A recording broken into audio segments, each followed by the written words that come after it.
draw the picture, put some boxes, and then I can tell you this is a circuit. So basically, just deal with the boxes. But the wiring diagram is kind of different.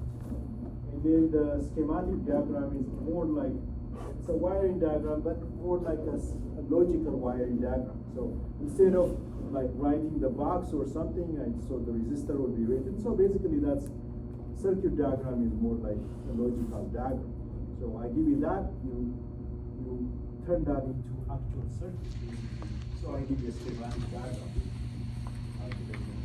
And then line diagram is a new topic, so we're going to talk about it. So that's important for motor control, so we'll talk about it in this class. So symbolic diagram, so basically symbols, you can see the batteries, real battery looks like that.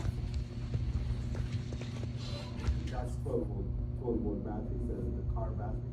But if you see the other kind of battery, like hybrid or electric, it doesn't look like that. It's just a bit of, but this is a symbol. So that's plus, that's minus, that's DC, basically it gives you that. So AC, going up and down, you can see it, so let's see. If I bring the